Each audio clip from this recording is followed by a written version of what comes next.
To jest tu modowe.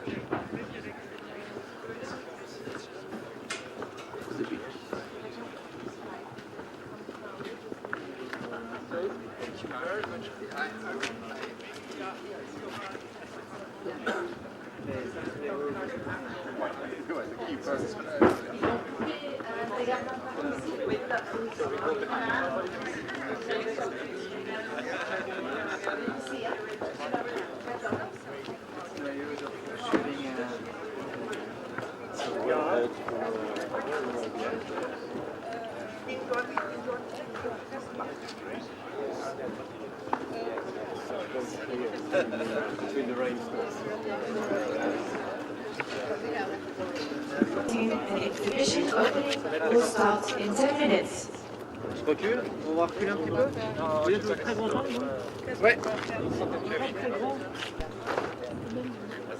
Est-ce que vous avancez les caméras pour expliquer un moment?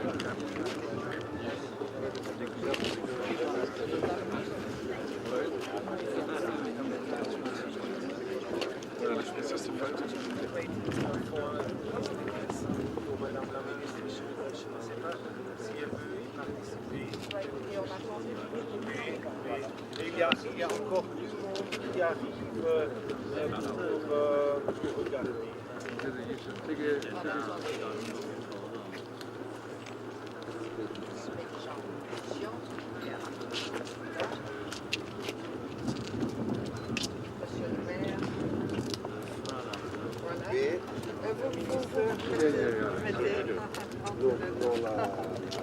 Madame Reding, vous n'attendez pas Madame Chaufton? Je m'en occupe. Alors, vous le regardez voilà. Très bien, parfait. Devant, très bien, oui, le regard ici, très bien. Voilà.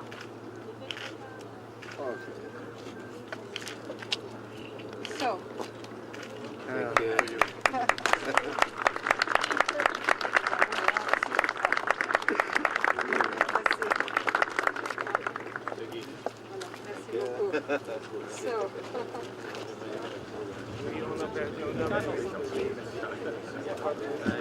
Je veux faire des choses dans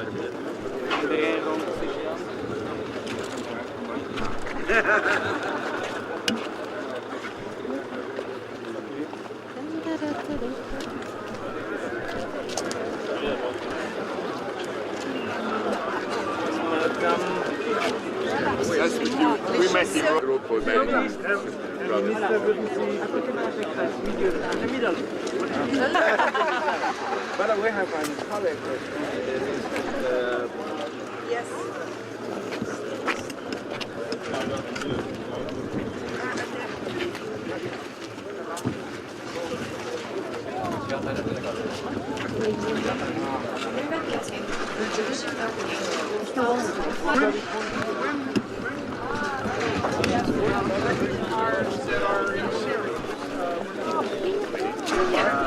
Vous m'avez demandé hier.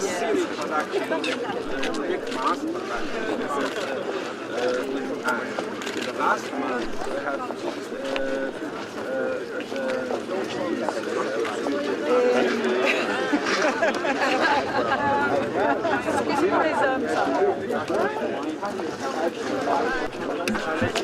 Un bon, ok. Une petite ouverture. Très bien. Bon. Pour que je n'oublie pas, Valérie,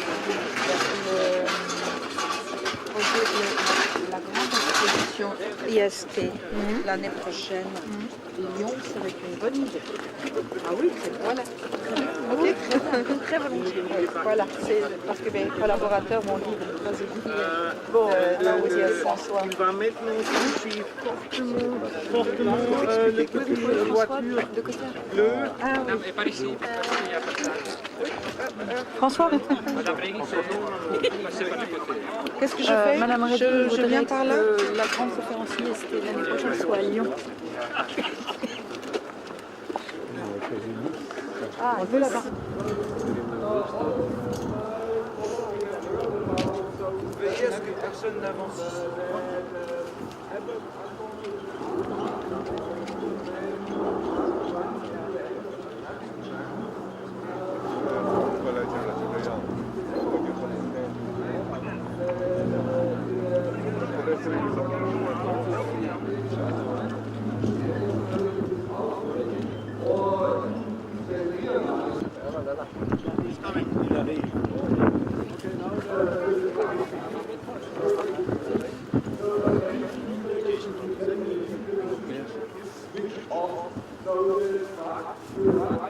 Messieurs, vous reculez. Merci.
Pour commencer.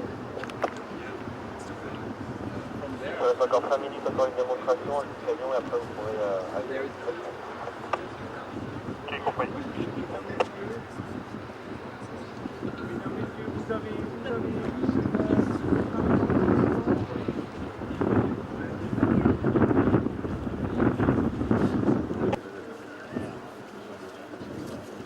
Pardon messieurs, excusez-nous. Oui, bien sûr.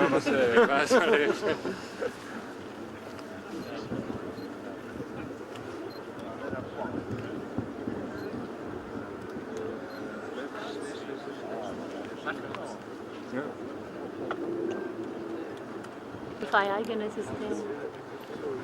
Ehrlich? Aha.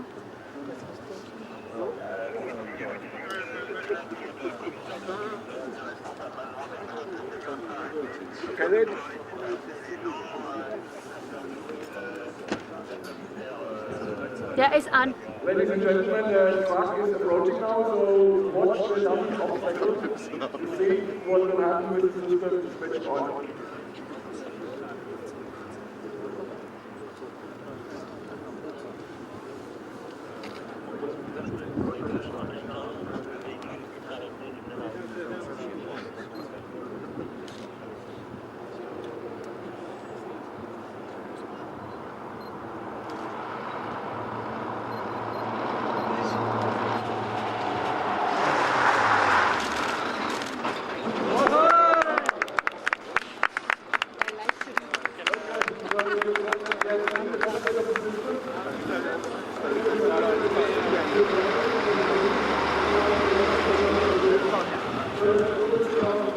Voilà. Merci.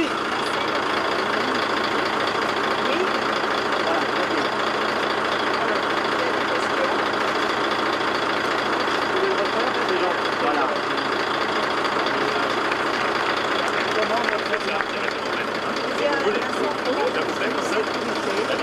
Parce qu'avec cette énorme machine derrière dans le dos, on sent qu'on peut conduire avec le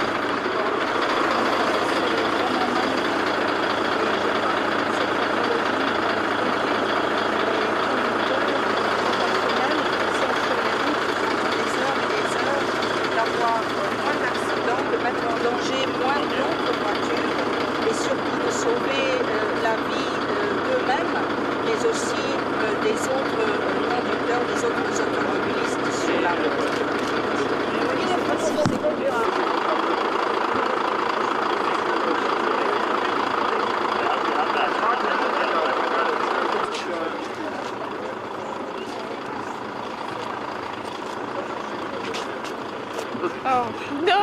break the camera.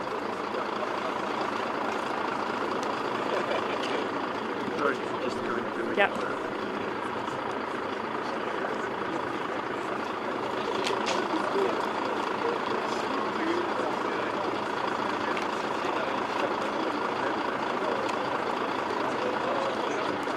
The thing is, because it's her, I'm not going to, because it's kind of a fine line of...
And so what we want to do also is not only to do things in France or in Europe, but to do them with the other continents, together with you, and that is why the discussions which we have are so very important also.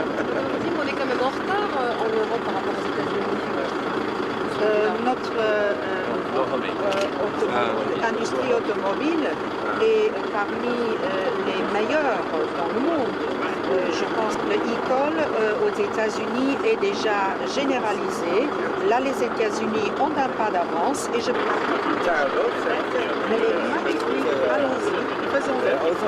J'ai dit respect de l'environnement parce qu'on a parlé de sécurité ce matin, on a parlé aussi de réduction des émissions de gaz à effet de serre. Là, qu'est-ce que ça a à voir avec l'environnement? Aussi avec l'environnement, parce que la technologie aide le camionneur, par exemple, à prendre la bonne route. I'm very pleased with the event so far. So I was impressed by the talks that were given, and I in particular liked the messages that were given by the Commission and also by the VIPs from the PReVENT partners, because this clearly indicates that industry is serious with this kind of systems and shows that we are also greatly supported by the European Commission with what we are doing. Perfect. Thank you. You're welcome. Quick.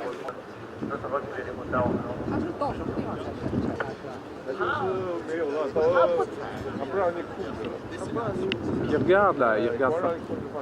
Qui regarde là les policiers, le camion s'il vous plaît, merci. Voilà.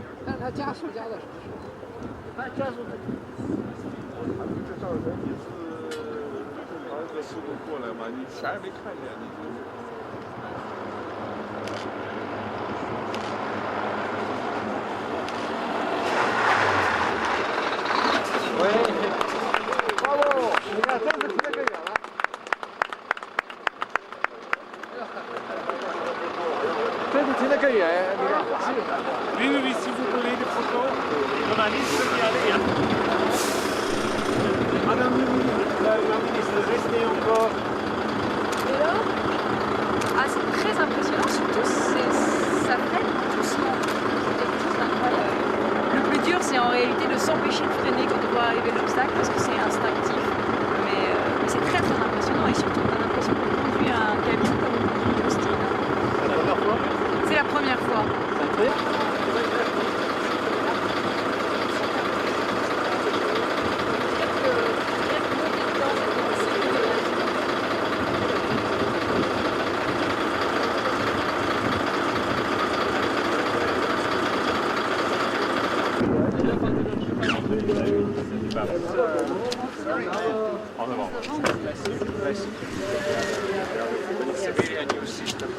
Well, that they wanted me to have some luck from camera. Okay. So I am going to drive or how is it? If you want to drive, it's okay for me. Sie reden Deutsch? Ja. Ja, gut, dann machen Wenn Sie wir gleich das auf fahren Deutsch. wollen, dürfen Sie. Ja, gleich. okay, dann mache ich das sofort. Ich brauche das Ding nicht. Kann ich die Tasche abnehmen? Ja, das wäre nett. So. Ja, wir können. Ja, ja. Also, das ist, ich nehme mich schon. Ich werde mich dann.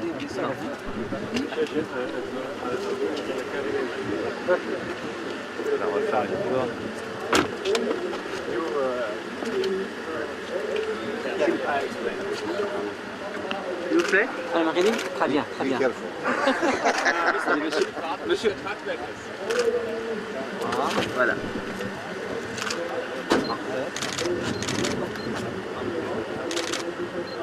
Voilà.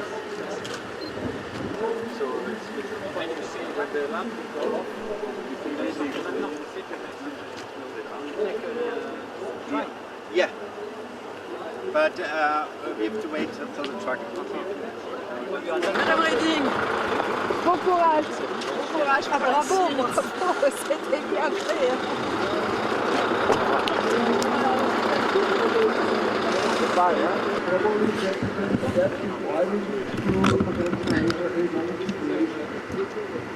We have done the simulation studies with fog, and we have moved into the race in the last week. So I was a bit slowed down.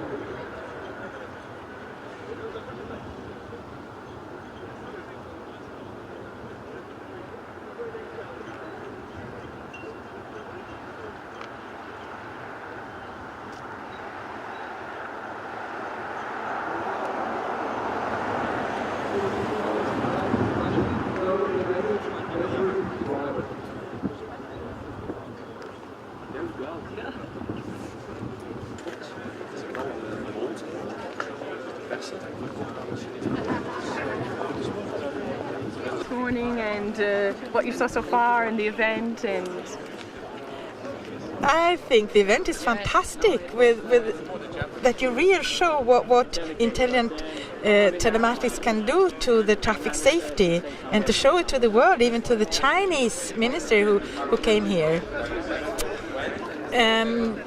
What more about the morning? I mean, it's lots of hope for the future in this, both for safety but also for environment, I think, to use this ITS for traffic safety and for environment. Great. Sorry to put you on. We're just doing just questions, so we have it as our.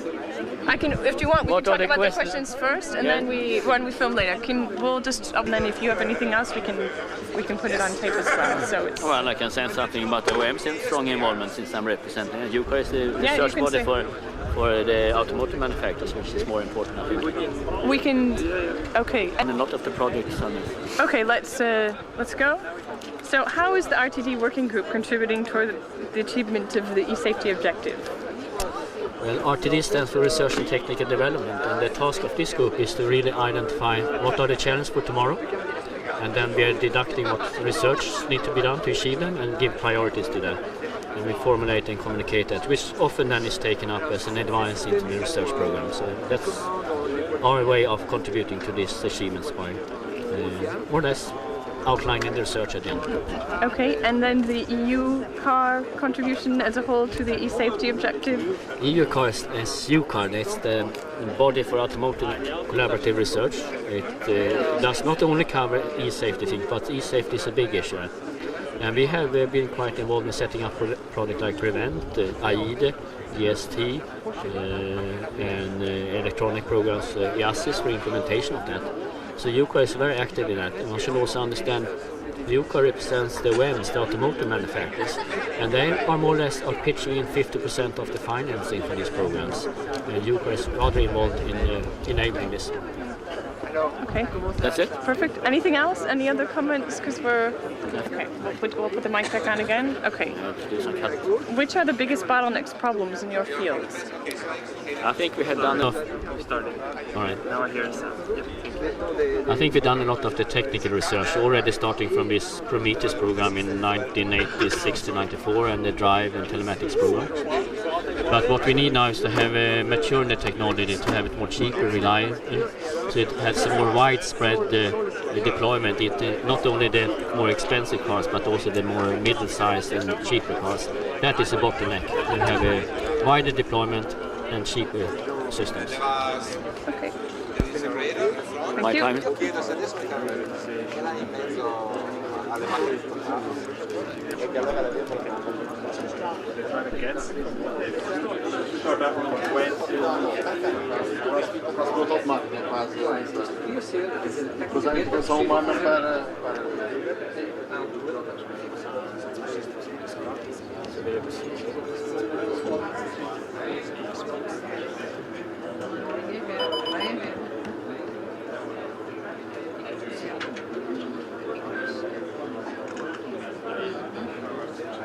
Now let us do it again with all the wheel.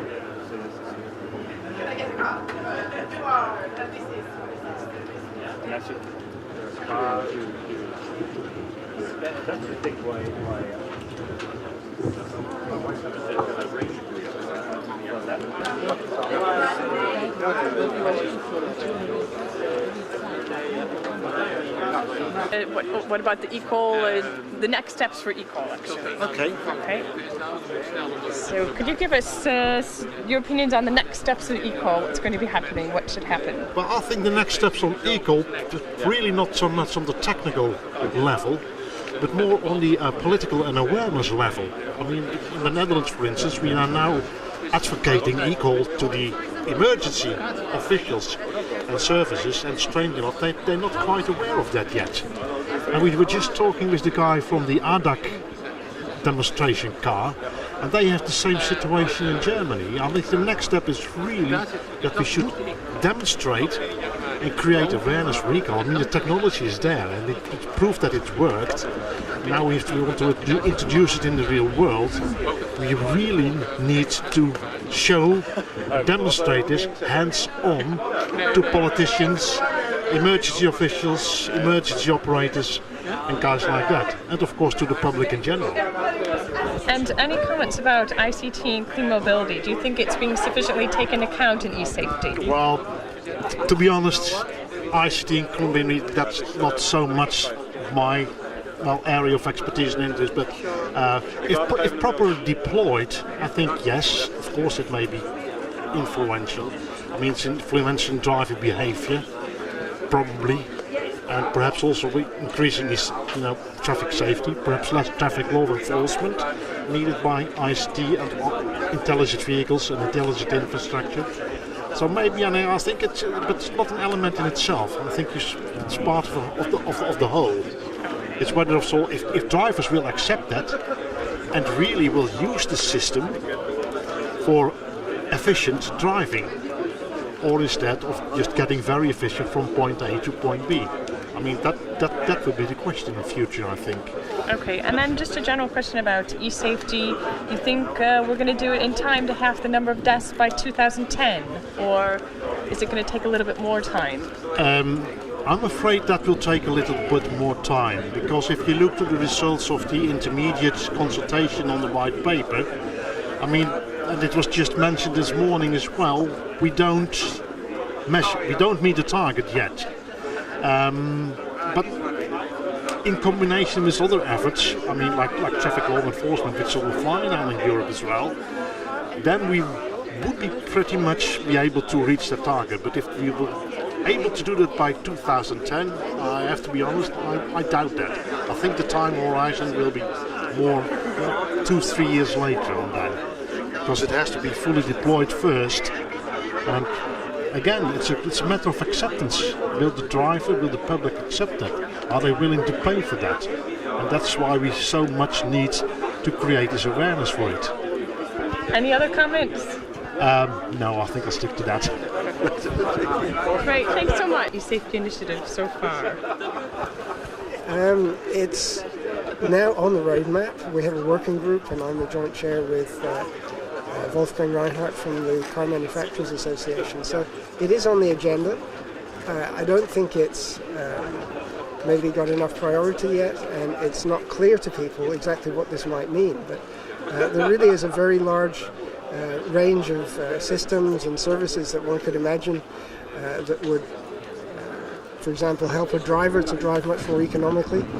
Something today he sees a fuel gauge and he sees a speedometer, but he doesn't see how much CO2 he's producing. And more importantly, he doesn't have a reason yet to care how much CO2 he's producing. If he produces less, he doesn't benefit himself personally. So we could think of some quite interesting ideas for providing incentives. We also are convinced that there's enormous scope for cooperative systems to support, let's say, the environmental impact, reducing environmental impact, such as providing new kinds of route guidance for for a journey in a vehicle, so that it produces less CO2 or uses less fuel. We can imagine systems that link, for example, instantaneous measures of CO2 production or fuel use from a vehicle with the traffic control system, so that the traffic lights can be optimized to reduce the fuel consumption over the whole network. And this is something that no one has ever tried, and we're just now finishing a report which will give some recommendations to go in that sense. So there's a lot of research and development still to do. We're pleased that the environment has now got a much higher profile, and we think the eSafety Forum is absolutely the right place to see how we can reuse or use for the first time some of the technologies that are developed for eSafety, so for safety purposes, but how they can also produce environmental benefits. Contributing to the achievement of the eSafety objective? Well, what we have done in our working group, the implementation roadmaps working group. Yep. Ready? Okay.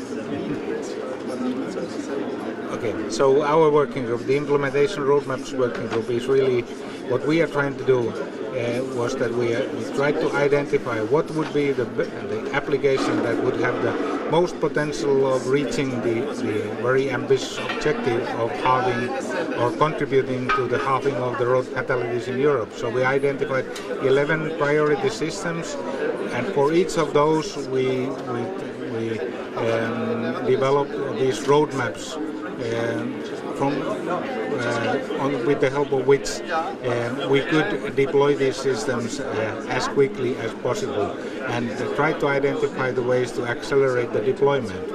And then we have what we have now then tried after we have produced these roadmaps, so we have tried to support the deployment of them.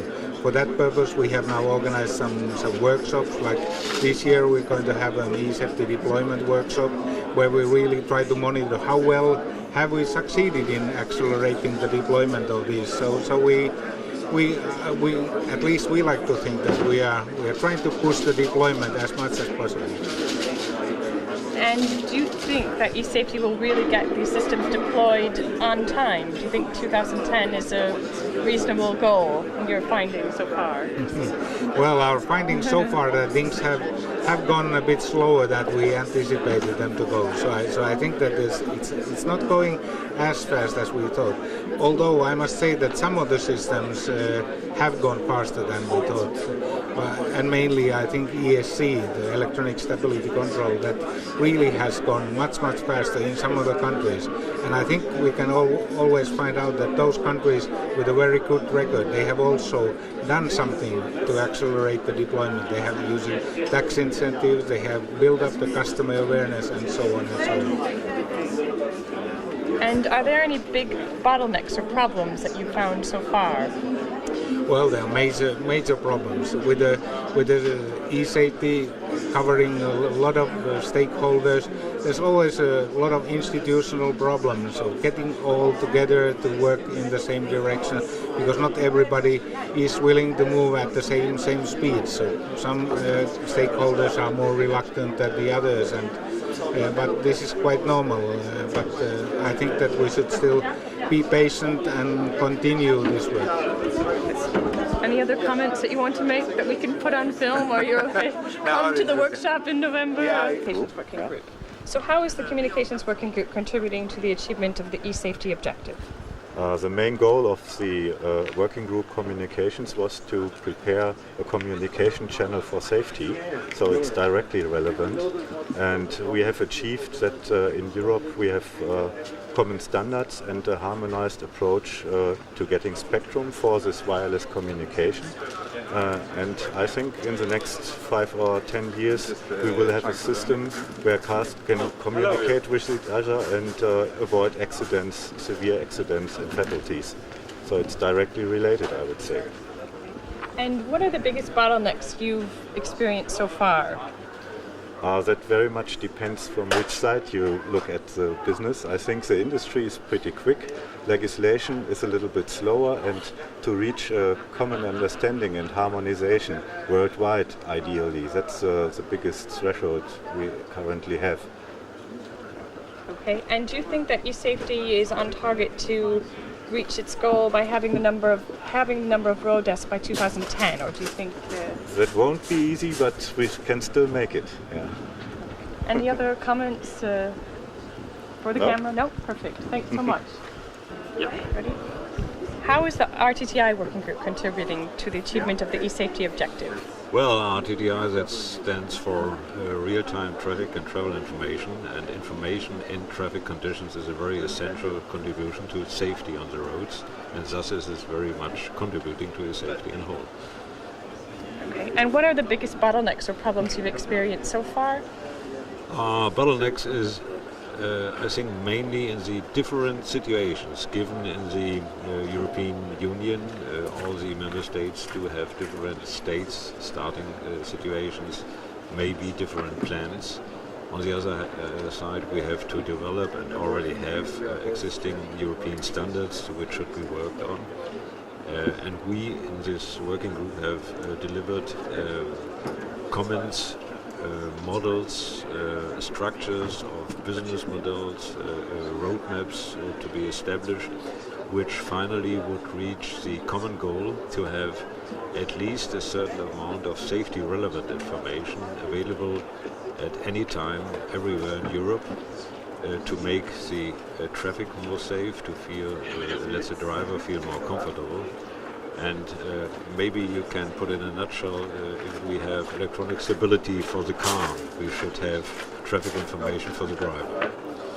This is one of the core results of the working group. And today we'll have the approval of the plenary on the work delivered. And we already have a widespread information on what we did and have a widespread acceptance of what we reached on the achievement side and so on. And we are very confident that Europe will very soon develop further activities in this area. Perfect. Any other comments?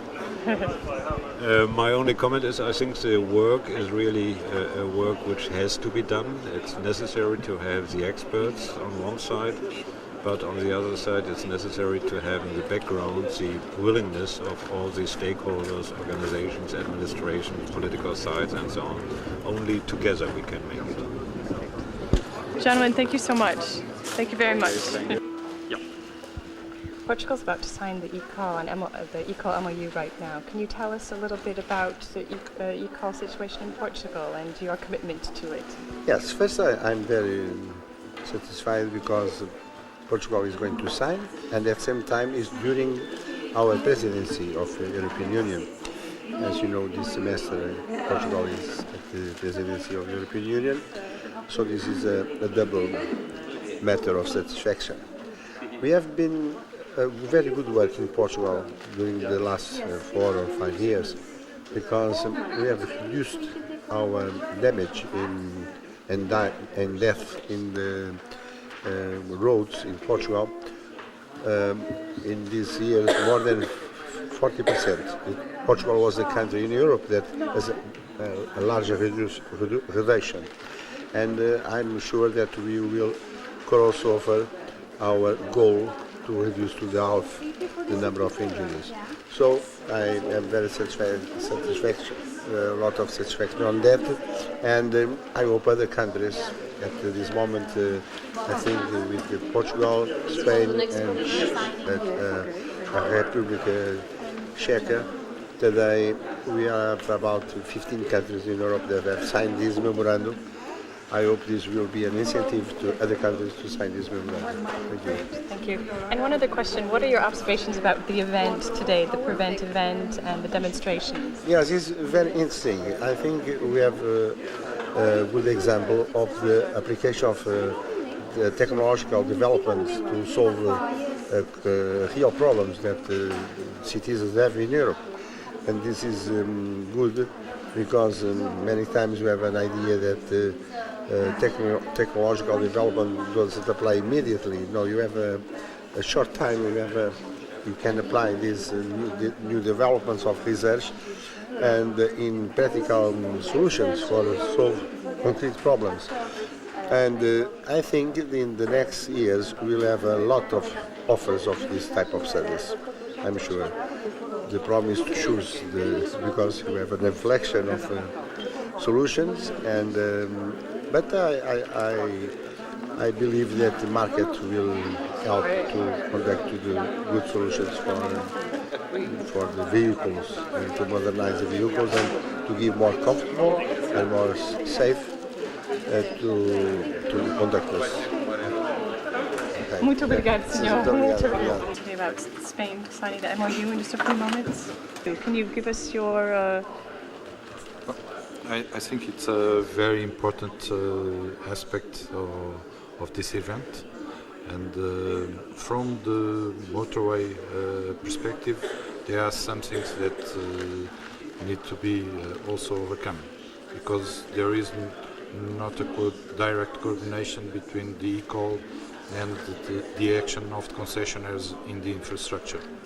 And it's necessary that when there is the sanitary help to whatever happens in the motorway or in any road, there is some security that needs to be put in place, and the concessionaire needs to know what is happening, and if there is any information of any problem, we should know about it. That was not foreseen initially in the eCall, and we are trying through ASECAP concessionaires to make procedures in each country so that we can overcome that situation. But it's very important for Europe to have eCall on its way. Muito obrigada.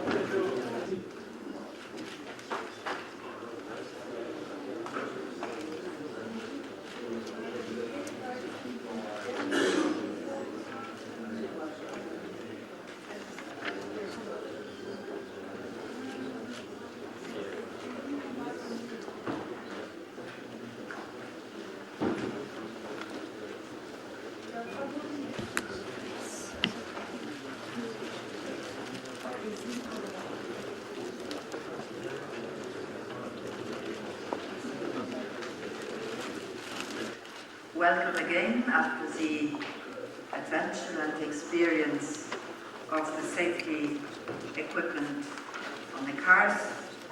We come to a very important moment, the witness of the signature of the Pan-European In-Vehicle Emergency Call, eCall, where the Memorandum of Understanding will be signed by 3 new member states. 3 supplementary member states: Portugal, Spain, and the Czech Republic. I also welcome the announcement of the signature by the Netherlands, which has already implemented the plan and will sign on a very short time basis. In the meantime, with these signatures, we will have achieved the necessary critical mass in order to progress with the implementation of the eCall plan. And it is now, colleague Minister, the time for all member states and industry to work on the completion of the standardization process. in ETSI and in CEN to keep the timetable for equipping all new cars with the eCall by 2010. So I'm looking forward to this very important moment, and I would like to hand over the floor to my colleague, the Portuguese Minister, Marcelino, who is in the same time the President of the Council of Ministers. Cara Viviane Reding, comissária, satisfeito por Portugal ir assinar hoje o memorando do eCall e por tal ocorrer durante a presidência portuguesa da União Europeia.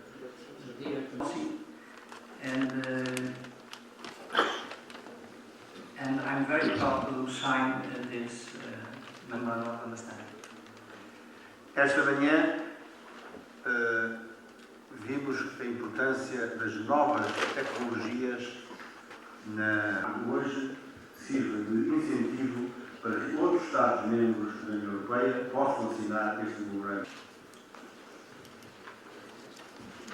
Thank you, colleague Minister, and thank you. I think it is a very important move that the presidency takes a lead in this signing of the eCall Memorandum of Understanding. That is a very good signal, as the Minister said. Of the Minister of the Interior, in particular the Direction General of Civil Protection, to the Memorandum of Understanding and to the realization. La situación real del tráfico y por todas las personas interesadas en este mundo de las comunicaciones y de la seguridad en el transporte es absoluto. La posibilidad de que, teniendo en cuenta el funcionamiento del sistema del teléfono 112 en España, pudiera haber dificultades regionales.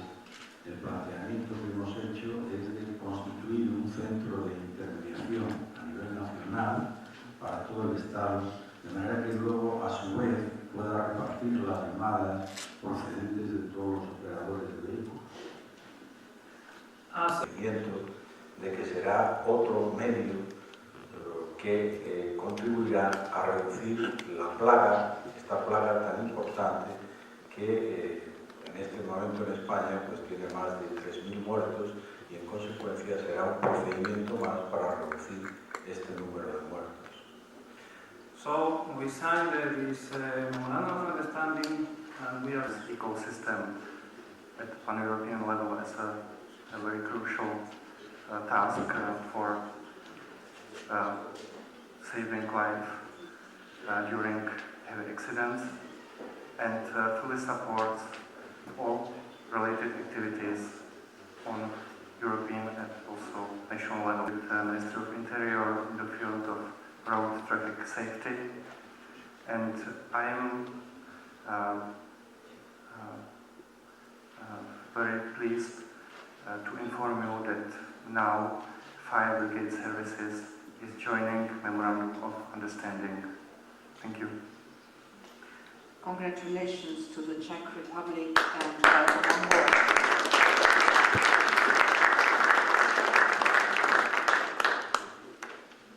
I would like to give the floor now to the representative of the Netherlands of the Ministry of Interior, Mr. Jack Terpstra. Thank you. I protect you from the panic.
call now on the representatives of the group of stakeholders, Delphi and Fora ITS Romania and the German Road Safety Council to sign also the Memorandum of Understanding and to join the group of stakeholders committed to the deployment of eCall.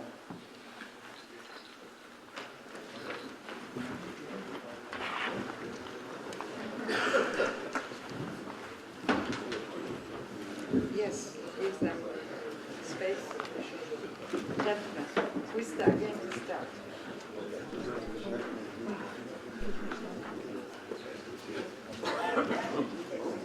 Stage. So, have you signed already? Yes, signed, yes. You have signed, so it's just oh, well, we'll fill that in, that's okay, that's okay. You have signed as well. Okay, thank you very much. So, ladies and gentlemen, that was an intermediary step, because the next step, as you have heard from the Netherlands, is going to come. And I hope that France is going to join very, very quickly. I had discussions with the French ministers, many of them. So it is under a good way, and we hope that eCall will very soon for all Europeans.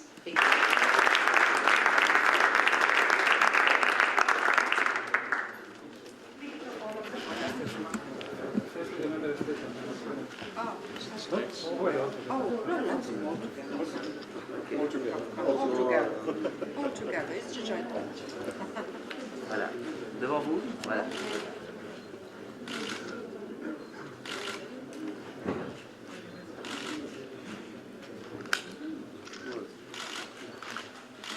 Merci. Merci.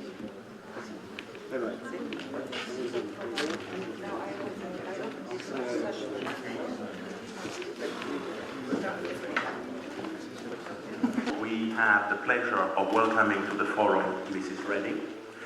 She can be with us only for a few minutes because she will have to rush to another engagement. And shows the recognition your work has achieved, and I encourage you to continue with the same strength. Now, what do those meetings mean in practice? Let me speak plainly. Without you, the Pan-European In-Vehicle Emergency Call, eCall, would not now critical safety technologies such as ESC or eCall. And I am pleased to see that a competent panel will debate this issue today under the chair of Mr. Arnold van Ziel, CEO of Ertico. And I expect our 2006 update of the European Statements of Principles on the safe and efficient use of information and communication devices in vehicles. Now, should we continue on this track? How can we be sure that the ESOP is rigorously followed? Because we know that this is a very lead in this question will be very important. Again here, we do expect clear guidance from your works. Respond to your proposals. Ladies and gentlemen, with the new services, I tell you again that the results of this meeting will go into the political thinking, and I hope so also in the political and the industrial decision-making. So have a very fruitful discussion. Thank you very much.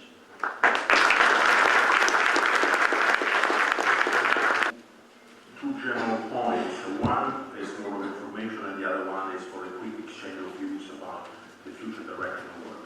First of all, we have Dr. Frank Albrecht, who will report to us on the outcome of the eSafety work. First of all, I'd like to excuse Mr. Hahn, who was announced in your programs to introduce you to the conclusions of the eSafety conference held in June in Berlin, but he has got unexpectedly an important task by our Minister that took place during the German presidency of the European Union in Berlin on the 5th and 6th of June. Firstly, what were the basic ideas of the conference? You know that traditionally presidencies of the European Union organize for the conference of ministers of by some specialized conferences. We felt that this will give the opportunity to discuss some important problems in depth. One of those conferences dealt with European groups that have been founded by the eSafety Forum. Especially we aimed to support those driver assistance systems which have the potential to improve road. Very important, and I'd like to underline it, is the free access to safety-related information. Furthermore, the minimum of the scope of safety-related traffic information should be defined on a Europe-wide basis. This is an essential requirement from the point of view of road safety. And finally, I'd like to mention the need for reliable frequencies for road traffic sector. Without such a frequency, car-to-car and car-to-infrastructure technologies would be very difficult to introduce in real life. Later today we will still have a special presentation commitments to comply with the update of European Statement of Principles. There is also an urgent wish by the automotive industry to adapt the recommendation to the specific questions of heavy vehicles. For these purposes, I have full control over his vehicle. But serious legal questions would arise if we talked about systems which would intervene in the driving of the vehicle against the will of the driver as long as he can perform his driving task. But the borderlines between both forms of intervention are not defined very clearly yet. For the creation of the legal framework, we have some principles already developed in the Response 3 research project. As far as the German government thinks that the conclusions should be taken as a basis for the political work, our Ministry recently sent them to the Commission and to the following presidencies of Portugal and Slovenia. We suggested to suppose the conclusions and to deal with them. Actions that we had in the first communication. So it was looking at what have we done since the first communication, how many achievements have we got, and what should be the next steps.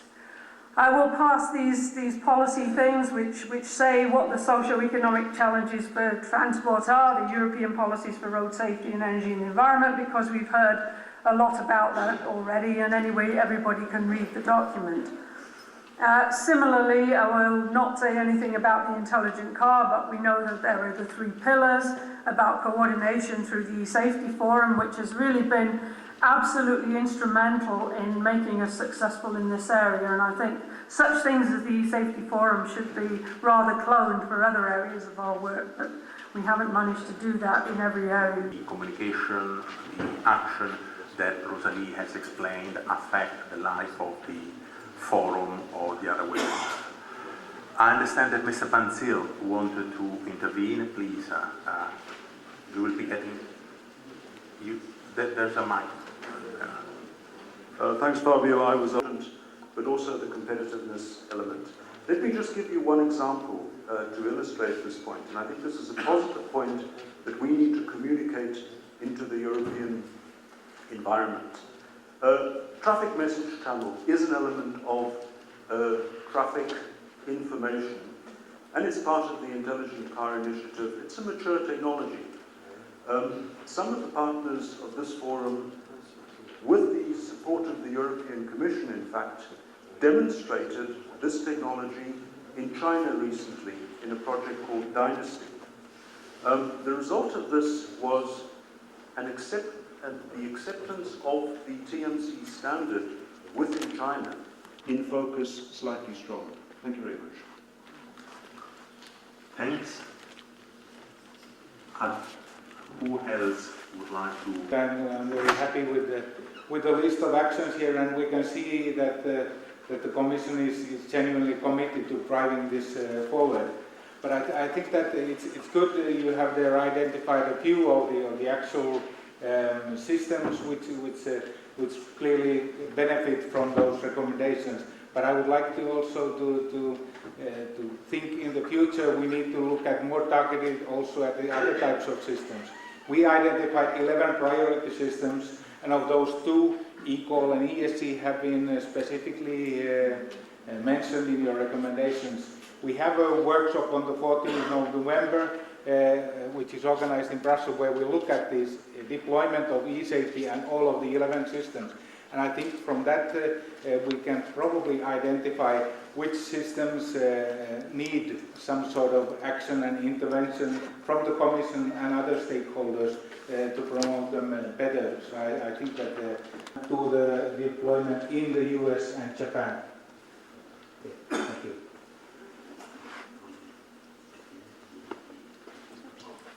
I must say that the OEMs are more or less working according to those activities and their own developments to meet the timing. So, as expressed before, they are very much in support of all these activities. I'm personally co-chairing this eCall driving group, and you know, on the action list on eCall, there's a little bit of inconsistency between the work of ETSI and CEN by mid of 2008, while field tests should start in 2007, at the end of 2007. So we really, I also would suggest that we somehow not reactivate the eCall driving group, but that we bring those who have signed the MOU, and only those who have committed, be it member states, be it other stakeholders, into some kind of, I would say, decision round table to see how we can push forward in the different member states who have signed, what are the prerequisites there. Because, you know, theory is a good thing, but the devil is always in the details, and this is on the country level where we need to look into. Regarding Mr. Van Tiel's point, I think that it's well taken by us. I mean, our goals are competitiveness and improvement of the social environment in Europe. So competitiveness is a major goal of ours. Perhaps it doesn't come through clear enough in this communication, but we all have the opportunity soon in the big conference in China to do more in the direction that he pointed out, and also in other developing countries, the BRIC countries, probably India and Brazil and so on. Are other ones that European companies should be looking at from the point of view of getting these technologies taken up for social benefit there, but for our benefit of our competitiveness as well. I also agree that we should be looking at other systems than eCall and ESC. I guess these were just to have clear actions within the plan on specific things where, you know, we're clear about what needs to be done in the short term through the actions in this communication. But it would be great if you could give us, you know, a prioritised list of other areas of technology for implementation that would promote it. And then last but not least, David Ward from the FIA, who's been here this morning, and Anders Lee from the Swedish Road Administration. My suggestion is that we run the panel discussion as follows. I will make a short introduction. I will then ask the panelists in that order, Etelka, Kerry, Hodak, Reinhardt, David and Anders, to respond to my statement. And then I have some questions I'd like to ask the panelists. Now, in essence, I think we all agree that the eSafety systems that are on the market or that are incipient, such as ESB, and that these systems indeed can save lives. This is not an opinion. I think we have enough statistics to show that ESB has a huge opportunity, 20%. eCall, I know in Finland there have been some studies up to 10% savings. These systems can save lives, and no doubt the widespread penetration of these systems in this instance is who pays and how can we distribute those costs. In essence, it comes down to, is it a carrot, as we heard the Commissioner saying this morning, some incentives, or is it a stick? And a member of the Transport and Industry Committees. And in the last time I deal with the problem of the Galileo. I am the rapporteur of the Galileo project, and also in the transport I was responsible for the midterm review of the transport white paper which was an important element of our work. Let me mention that today in the European Parliament, we, in the temporary committee of climate change, should adopt a resolution that should be the EP position for the Bali conference. Why did I mention it? Because together with Malone, I'm from TNO, and what Arnold just referred to is a study that TNO carried out with 5 other organizations within Europe. We worked with VTT, CRF, Ertico, and the University of Cologne, as well as CBV. How it's called, remunerative incentives, that's the fiscal ones or financial ones, can help to create a market demand, especially in a price-sensitive area. This is, I think, without doubt, or is of scale. But there's always a but. And I'm sure that during the discussion and the question we will come to more details. And the question, what is wrong about incentives? And from a point of the automotive industry. We heard this morning, 31% in Italy, over 70% in Sweden. How are these, or are they linked to incentives in any way? Yes, I mean, the information we have is basically around electronic stability control, or ESP. I'm much less sceptical, much more enthusiastic about the potential of incentives, but he's addressed some important qualifications. But they're all about design of incentives rather than about the principle. And I think if one takes electronic stability control as a sort of case study of the problem, it's very important to understand the enormous success that ESC represents and the achievement of industry in bringing forward this life-saving technology. But if you look at almost all the luxury end, it's standard and there's no issue about it. And as you go down the vehicle fleet through to the smaller classes, you suddenly find that the penetration is much, much, much lower. Even a problem of stickiness, if you like, in the market at that point. And that's where the philosophical case for an incentive becomes very powerful. And it certainly becomes very powerful in a pure economic cost-benefit analysis, social dividend, if you like, to governments, because if they do accelerate penetration of ESC, they're going to reduce crashes, they're going to reduce costs to themselves, and so you can justify spending the euro as an incentive in that case. And we strongly think that there is a case for using fiscal incentives to Scandinavia. Anders from the Swedish Road Administration, I think I would like to hear from you how some Nordic member states have done exemplary things in getting these life-saving technologies into the market. Thank you for that kind introduction. Yes, I think Sweden would like to be best on ESC, and that's the story short. What we would like to do is to support the market and be the market. I think those are the 2 most important things we can do as a government.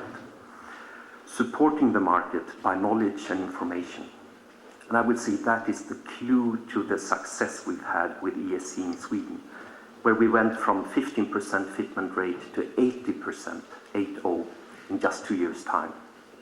And that came from the very clear knowledge from a couple of studies we made that ESC is making a big difference. So that was purely on the information point of view, where we had tremendous support, of course, from the press and journalists, and also from the Swedish car industry. If there's somebody else on the panel who would like to assist you on this, I would ask them to indicate to me. Financial incentives and the activities that were being carried out at this time by different stakeholders in the different member states. For example, the types of incentives that are open, for example, to public authorities, for example, at the one end, tax incentives, on the other end, providing just make sure that you are reacting accordingly to incidents that may occur on the street. To provide lower premiums for using vehicles. That's the first one. But what I can say is we cannot at this point say anything. We were able to identify some effective actions in some instances. Try to drive 130 kilometers per hour not in the sense of and pay attention to the traffic on the street. But more as some good examples, best practices types of things. And the ESC example in Denmark has been mentioned, and that was a combination of both an information campaign about the benefits combined with the tax incentive, and that was very successful. So in our work, we saw that all the, shall we say, the steps that the consumer needs to go through in terms of gaining information and being, shall we say, as you see, your reaction time was 1.8 seconds, but you still hit the other car with an impact speed of 54 kilometers per hour. Of course, the system does not help you to prevent an accident. You still are responsible for braking. Just the impact is lower, right? Yes, but the first time you didn't have any reaction. So you can try again if you like. And following incentives over time to find what works and what doesn't, and under what circumstances is necessary. Thanks very much. Anyone else would want to add something to the next one? Very small incentive still would be a fairly high proportion of the income of that seller. Can you push it hard? Gas and brake. Fast. Well, I'm glad to recognise here in the panel discussion emergency brake. There's a lot of space for studies and investigations, and I'm sure that in the Senate Framework Programme we'll see this with such competent partners as yourselves being involved in this. We respond very quickly to a simple message that this is good for you, it's green or it's safe. And by the way, the government like it so much that a bit of the VAT or the registration tax or whatever is going to be reduced. And I think Denmark shows that the combination of that and information is very important. I'd also say it's a big signal in the process of selling a car too. I mean, one of the difficulties we have with ESC is that, frankly speaking, dealerships aren't doing a very good job in actually explaining this to customers. I mean, there's quite a lot of evidence. Looking at Johan, some of us have had personal experience with this. Exactly the wrong information is conveyed about the benefits. I can tell you that dealer staff dealership employees would respond very quickly if they were able to say, oh yeah, you get this and you'll benefit by X, Y, and Z. So I do think that that's what we should be looking at very hard. And I do think, very finally, the framework for all this, we don't need to work too hard. It was already written out very carefully in the Euro 4 regulation for emissions directive. Talking about dealerships, it is so, of course, that all of us, especially young buyers of vehicles, the last thing that you think of when you're buying a car is the fact that you're going to have an accident. So I get a sign from one last question, though, to Wolfgang Reinhardt, and we'll stop the discussion. An alternative to incentives is, of course, the voluntary approach. To say that and this time we see that you were a little bit faster with your reaction the second time, but it's only 0.2 approximately seconds, but the impact speed is only 10.6 kilometers and not 39.5 kilometers. And that's the last question. So it's much better. Basically, voluntary. Exactly. The predictive brake assist helps you to prevent accidents, or at least lower the impact of accidents if they are unavoidable. Nevertheless, the driver is one approach that customers can select those systems to make it standard on everything, which definitely hinders the competitiveness of the industry. We hope to enable business, different partners performing different parts of a common eSafety service. And in the end, it's all about business for the partners, and they need to orchestra services jointly. And that's what SOA, Service-Oriented Architectures, is all about. And I know know this is a new working group, but what have been the biggest bottlenecks or problems in this area, and how are you trying to solve them? Well, problems. There is not much e-safety business right now, and we hope to enable that business by bringing partners who are in business and already use SOA together to form new e-safety services. So the problem is there is no common standard, no common interfaces between the partners. Do you have any other comments you'd like to say about your work so far with the eSafety Forum? Well, I'm happy to do that, and I'm looking forward to the first public workshop we will have in February next year. And I hope we will be able to take up some more impulses and ideas from other parties, be it inside or outside the eSafety group. Mr. Fura, thank you very much for your help. You're welcome. You can impressive.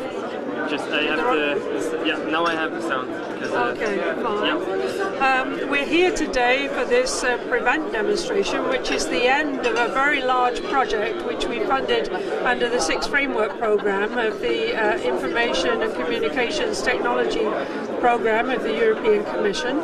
And the whole aim of this programme is to look at all new features that could be needed in a car to really improve safety of cars and vehicles in the road. Active safety systems going beyond the passive constraints of seat belts and airbags and things like that. This project was funded with 30 million euros of community money. It was the largest project in the 6th Framework Programme in our IST programme, and it's come up with a lot of new innovations. We've seen them here today. We've seen all kinds of new technologies that have come out of it. For example, crash testing, so knowing when you're about to hit something and being able to stop before you hit something. This is extremely important for reducing the number of deaths. Similarly, when you reverse, that you don't reverse into a child and kill a child, for example, these kind of things. And also things like holding your lane on the road, making sure that you don't depart from your lane, keeping your distance from the car in front, making sure that you know that there's something in the blind spot. There are many, many technologies in this project which will really be introduced shortly into top-end vehicles in the fleets, and also later on into probably it takes a little bit longer usually into the cheaper end of the market. But we hope as quickly as possible into all of the vehicles, because this is really going to end up by saving lives and contributing to our aim to halve the number of deaths on the roads in Europe by 2010. Great. Is that enough? Thank you very much. Sorry to put you on user awareness activities. Yep. How have your user awareness activities helps the achievement of the eSafety objective? Well, we don't know yet the end goals that we have reached, but we know that we have created a lot of activities and arousal among the public, because there are a lot of publications and even TV programs and so on organized mainly on the subject of ESC. Where we had a Rome event, which was a truly European event, and where a lot of publicity was spread to all the different countries, and all the different automobile clubs of those countries have written something about it in their magazines, but also spread the news in their country. So there has been a lot of activity, but to judge how that has contributed to the end goal of introducing the e-safety systems in cars, we cannot tell yet at the moment. Do you see this as your biggest challenge, or what would be some of the other challenges you would face in terms of user awareness? The challenge of measuring the end result, well, I think it is always very difficult to measure the end result, but you always have to keep on informing the public, because informing the public on the benefits of e-safety systems is, I think, in the present state of development of e-safety systems, a very important activity, because without people understanding what e-safety systems are about and what their effect can be, we do not reach the e-safety systems will not reach the market. So we have to be very, very active on that, without doubt. Okay, great. Thank you very much. That's it. Karina, who do you think is going to win the much anticipated eSafety Deployment Award? Clearly it will be me. I have done a lot of work since last year, and I think I'm a great contender for the eSafety Deployment Award. Okay, folks, we'll have to wait till November to find out who the actual winner is. Right, could you tell us a little bit how DG Trend's ITS action plan links eSafety and some of your road activities for the future? Well, I think the key to the action plan is that we need to synchronize the different developments that are taking place. So the eSafety Forum, I think, is a perfect starting point, especially when you look at equipment that's on board of cars. But we need to see how this can be integrated with the road infrastructure and how we can synchronize the developments between road and cars and between the different member states.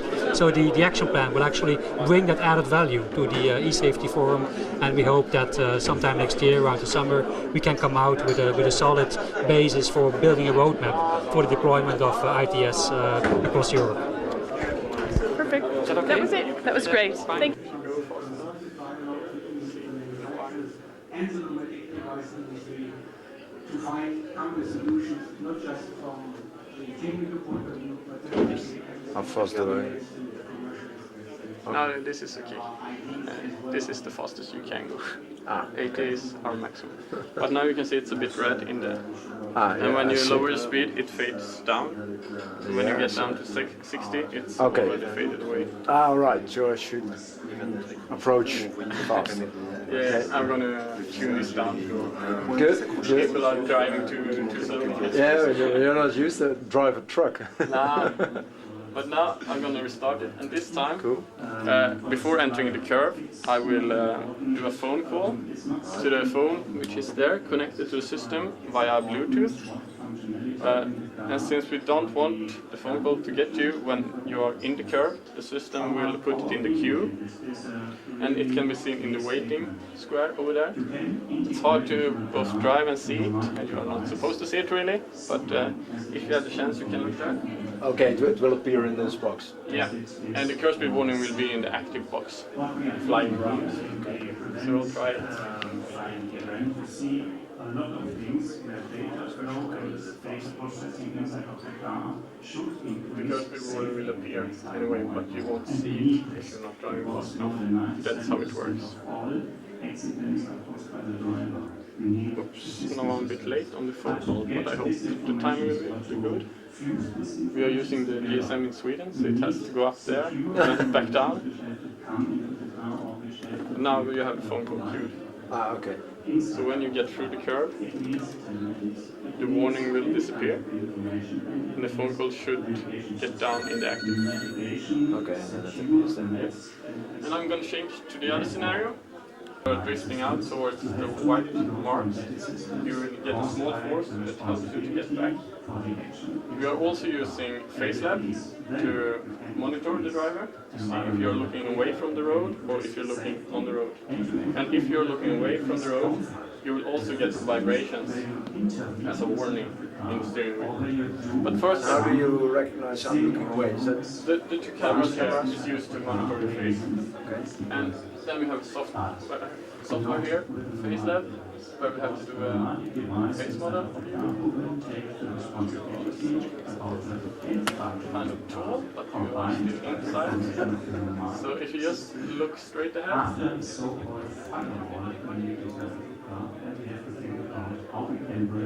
A lot of discussion. The thoughts about from those who are implementing it is that driver that is any research done on it yet, so it's not decided if it's going to be stronger. It's a bit dangerous to have strong force if you're driving a truck because of the load and stuff like that. So but that has to be implemented in the future if this system gets into the car. Is it the same system? Good to go. Yeah.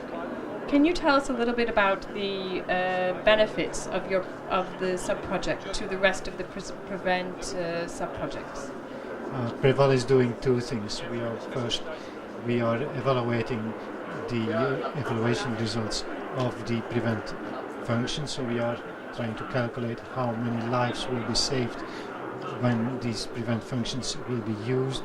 And the second thing is we are developing an evaluation framework for preventive safety systems. So how to evaluate the PReVENT functions. So we're looking for best practices for the evaluation of PReVENT functions. And have you had any results so far? Can you tell us about any of the findings so far, or are you still in the initial stages? We are in the middle of the project, and at this moment we have developed a proposal for this framework, and we have also done the first analysis of the evaluation results. And what part of your project so far has impressed you the most? That was one of the questions I was asked. Yeah, what part has it? What findings? If we could change it a bit, what findings or what have you discovered that has been maybe interesting, or something maybe you didn't expect, or something that's been extremely positive? If that's a trick question, we can do something about what are you excited to see from your activities. Is that an easier one for you to answer? What are you excited to see out of your project results?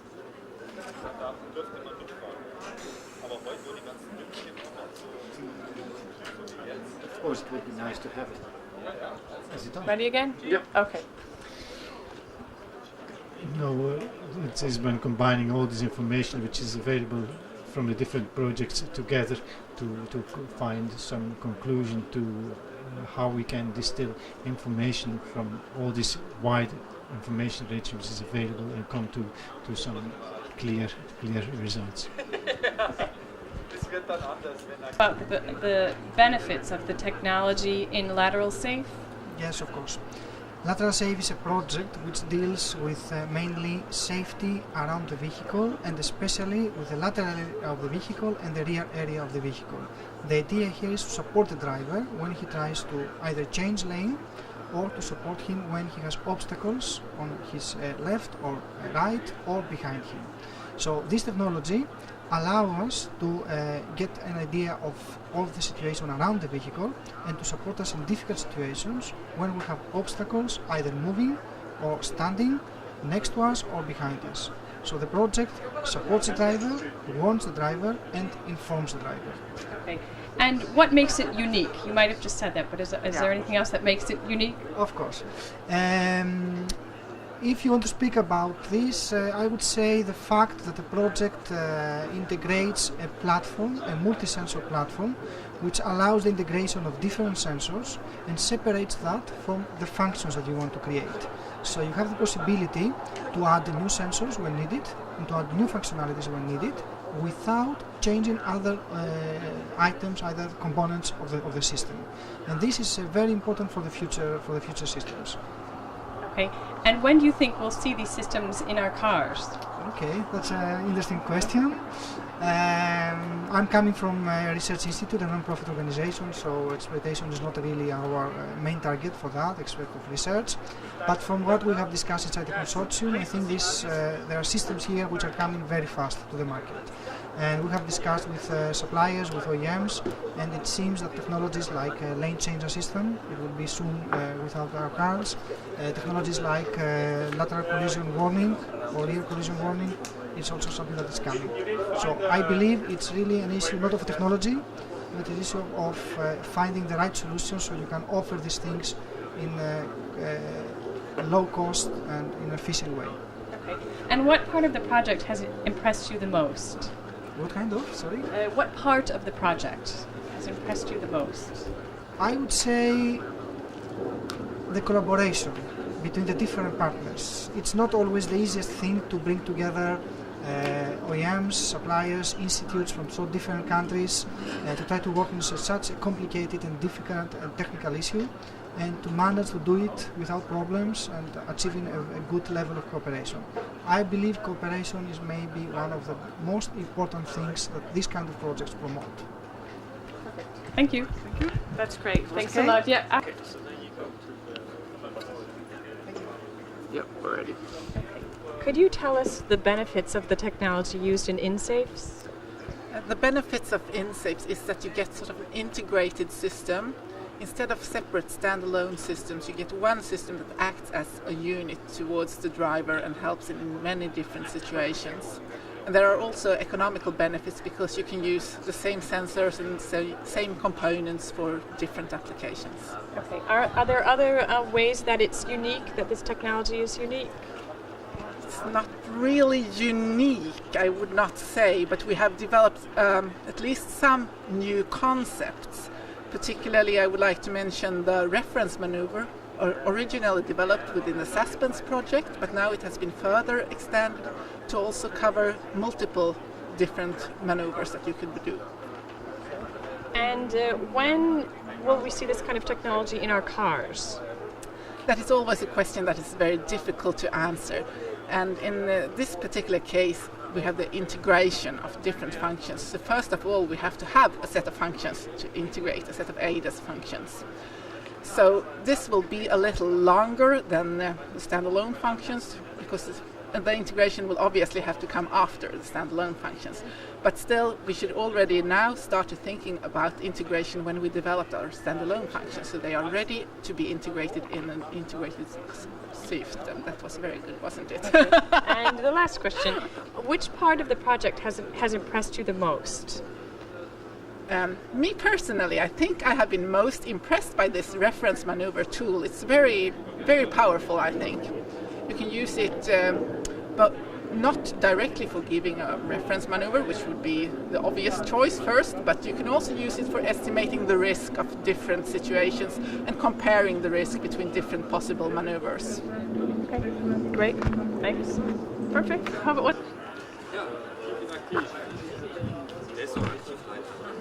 Yep, we're ready. Okay.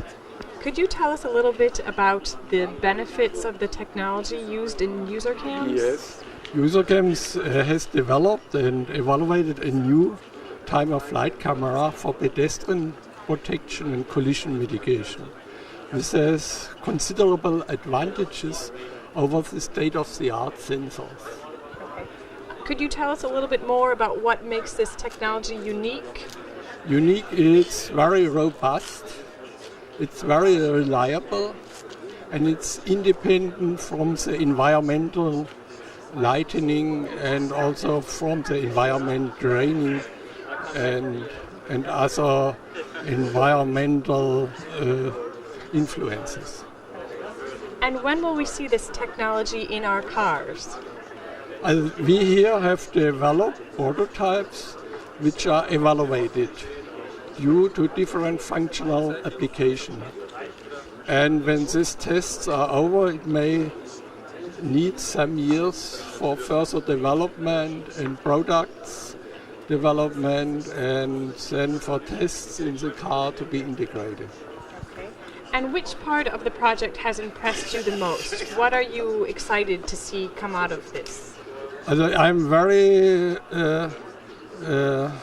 emphasize how easily one can detect pedestrian. One has a distance to a pedestrian. One can initiate an instant braking to save life of people. We also can detect childs in front of a truck or cyclists on the side of a truck, so we can make visible the invisible areas of trucks to the driver. Great, thank you very much. Perfect, thanks again. I've spent it's not bad. I've spent time outside all day. It's the windblown look. You're competing with Ben, huh? Huh? You're competing with Ben. Yeah. Okay. Ready? Yep. Is ICT for clean mobility being taken sufficiently into account by the eSafety initiative thus far? eSafety traditionally uses a technology of location, GPS, communication, GSM and other communication means, and processing to make mobility safer and more secure. Obviously these technologies are now maturing, but there are tremendous opportunities for addressing the issues of the environment if you know where the traffic is, if you know how the traffic is moving, And if you have information about the local air quality or noise levels, you can take measures through traffic management to address these issues. I believe that there's a tremendous opportunity to use those structures that have been put in place for safety also for other applications. The environment is one, security is one, and efficiency is one. Thanks. Thank you. Take